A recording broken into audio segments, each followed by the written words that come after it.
Bom dia, Ivan, bom dia, Ana, Zenha, bom dia, comunidade Fórum.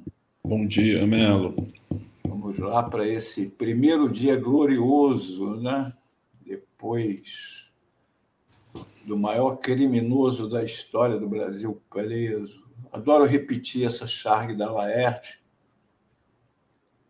que mostra aqui o Bolsonaro semeador de morte, aqui com um monte soltando para quem não está vendo, está só ouvindo, é o Bolsonaro andando e tirando de uma sacola e jogando no chão ossos, caveiras, que é o que ele produz.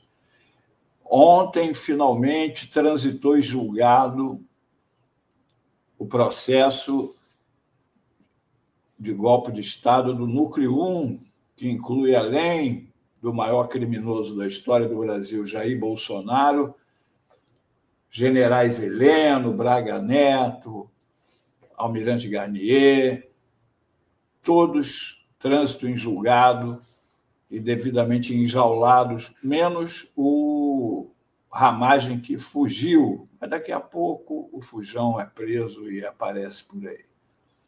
Mas vamos ao criminoso maior.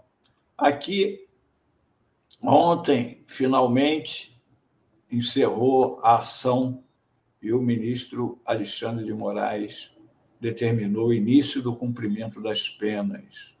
Bolsonaro, por enquanto, vai ficar lá na Polícia Federal, agora não mais em prisão preventiva, mas pagando pena dos 27 anos e 3 meses a que foi condenado por esses crimes.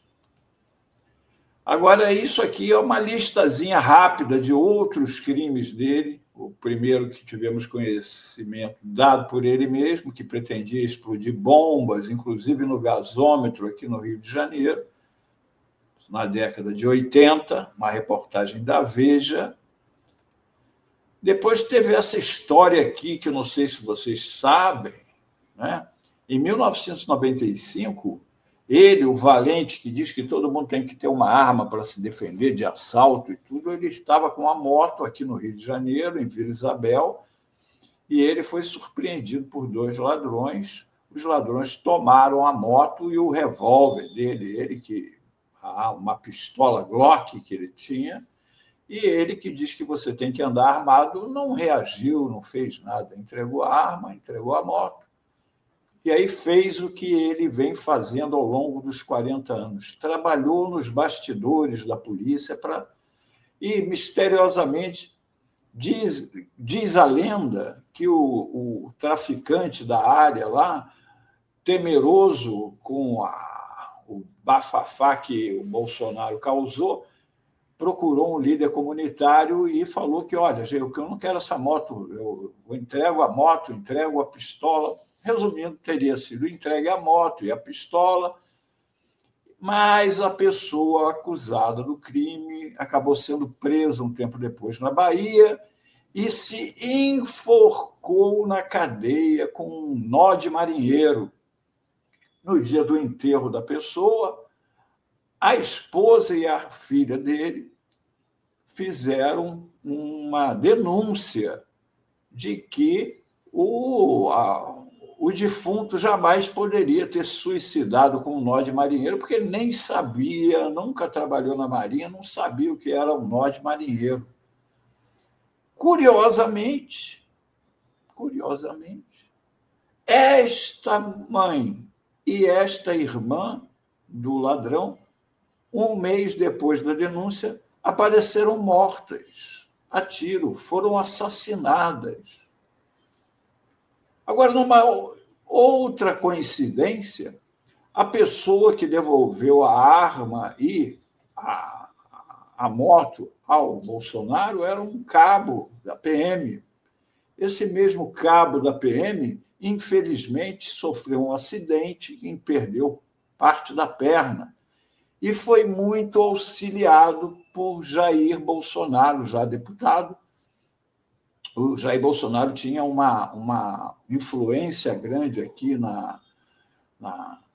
coisa de recuperação aqui no Rio de Janeiro, e essa pessoa teve um tratamento especial lá para prótese na perna e tudo. Esse cabo, evidentemente, com a perna, ele teve a parte da perna decepada, ele teve que sair, aí, como acontece no quartel, no Exército, quando você vai para a reserva, você sobe de cargo, ele virou sargento. E, coincidentemente, também, esse sargento foi surgir anos atrás morando no mesmo condomínio do Bolsonaro. E, coincidentemente, esse sargento era o Rony Lessa. Rony Lessa, assassino, confesso, da Marielle, no mesmo condomínio do Bolsonaro e do Carlos Bolsonaro, inimigo declarado da Marielle Franco. São essas coincidências da família, né? Como o Flávio Bolsonaro, com as rachadinhas, com inúmeras provas da rachadinha, e que, por uma firula jurídica, não está respondendo por esses crimes. O mesmo Flávio Bolsonaro que comprou uma mansão milionária em Brasília, mesmo tendo vivido, como todos os Bolsonaros, apenas de dinheiro público. Não é? Eles todos vão ter que se explicar. O Eduardo Bolsonaro, também já se enforcou com um nó de marinheiro, talvez, lá dos Estados Unidos, traindo o Brasil. A família Bolsonaro toda vai ter o mesmo destino do pai, por isso eles choram, porque eles não choram pelo pai, eles choram por eles, porque o destino deles está traçado, vai cair um por um. O Bolsonaro, que teve a coragem de, na época que as pessoas estavam procurando mortos, porque a ditadura matou e desapareceu, como desapareceu com o corpo do Rubem Paiva, denunciado no filme, que ganhou o Oscar, a Fernandinha Torres. As pessoas acharam uns ossos em Peru e São Paulo e estavam procurando para ver ossadas de desaparecidos políticos, e o Bolsonaro achou bonitinho botar isso aqui no gabinete dele em Brasília. Quem procura osso é cachorro. Aliás, o mesmo Bolsonaro, que agora está preso lá e vai ficar, graças a Deus, por 27 anos e 3 meses preso, ele cuspiu no busto do Rubem Paiva, que foi colocado lá na Câmara. O mesmo Bolsonaro que disse que o erro da ditadura foi torturar e não matar, que disse que daria o golpe no primeiro dia de governo, que defende a tortura para quem ficar em silêncio na CPI, que pregou o fuzilamento do Fernando Henrique Cardoso, do ex-presidente, que citou o Ustra no dia do impeachment da Dilma Rousseff, e que, durante a pandemia, disse: chega de frescura, de mimimi. Agora ele fica lá, chorandinho, que está sofrendo muito, tadinho, está soluçando. Ele que zombava das pessoas sem ar, né? Ficava lá, agora está aí pedindo coisa porque ele está com soluço. Ele que ficou pregando o uso de cloroquina. Ele que dizia que direitos humanos era esterco da vagabundagem. Ele e o filho Carlos, que agora fica chorando, dizendo que as pessoas não respeitam o papaizinho dele. Criminosos, finalmente julgados pela primeira turma, tirando a fraquejada do Fux, que por unanimidade, né, votou pela condenação. Elogiar, dar um destaque especial ao trabalho do ministro Alexandre de Moraes, que, desde a época em que presidiu o TSE, fez questão de brandir a lei contra esses criminosos, mesmo na época em que o Bolsonaro ainda era presidente. Ele peitou o presidente da República com a lei. usando a lei, não agindo como Sérgio Moro e os procuradores de Deus lá de Curitiba, agindo ilegalmente nos bastidores. Agora, além dessa condenação, há uma outra que a gente não pode esquecer, dos crimes do Bolsonaro na Covid, que o procurador-geral antigo Aras sentou em cima. Esses processos têm que voltar, Bolsonaro tem que responder por eles. Epidemia com resultado de morte, infração de medidas sanitárias, charlatanismo, incitação ao crime, falsificação de documento, emprego irregular de verbas públicas, prevaricação, crimes contra a humanidade, crime de responsabilidade. Covid-19 matou no Brasil de Bolsonaro 4 vezes mais do que a média mundial, diz a Fiocruz. São dados, não é palpite. O Brasil teve 4 vezes mais mortes por Covid do que a média mundial. A gente fazendo uma contazinha com 700 mil mortos, isso significa que era para ter morrido em torno de 175 mil pessoas e não 700 mil. Então, a administração do Bolsonaro é responsável pela morte de 525 mil pessoas. 500.000 de brasileiros perderam a vida por causa desse criminoso que foi preso agora por tentativa de golpe.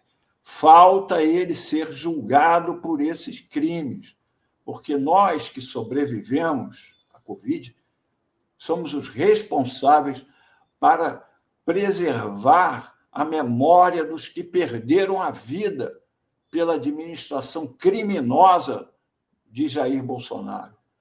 Temos aqui gente que, infelizmente, não conseguiu, como nós, ter o privilégio de assistir esse criminoso na cadeia. O ator Tarcísio Meira, morto por Covid. O sambista Nelson Sargento, morto por Covid. O desenhista Daniel Azulay, morto por Covid.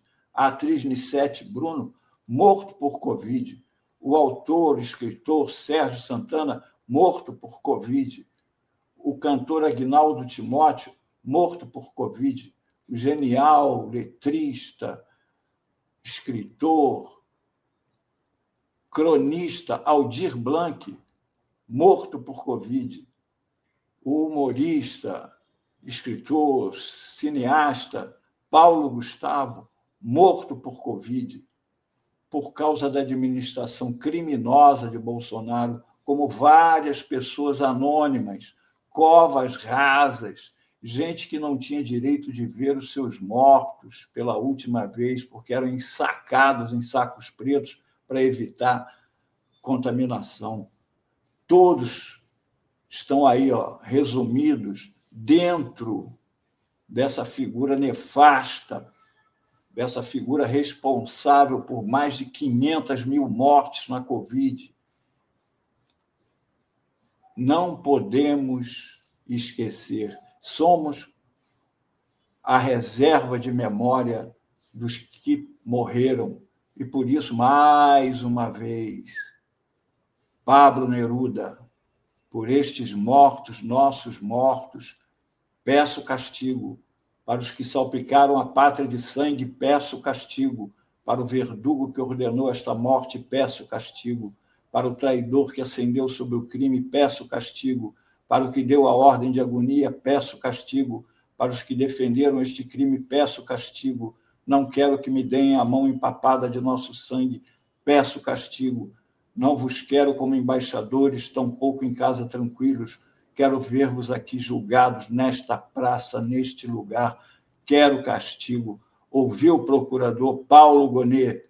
Precisamos voltar com o caso da Covid em memória dos que não estão aqui para pedir o julgamento de Bolsonaro e todos os seus cúmplices na morte de 700.000 brasileiros durante a pandemia. Foi isto o Fórum Mídias de hoje, 26 de novembro. Você precisa conhecer agora a nova plataforma progressista OM Play, Outro Mundo em Debate. Vem conhecer, entra na plataforma, você vai encontrar cursos com os principais pensadores da história do mundo.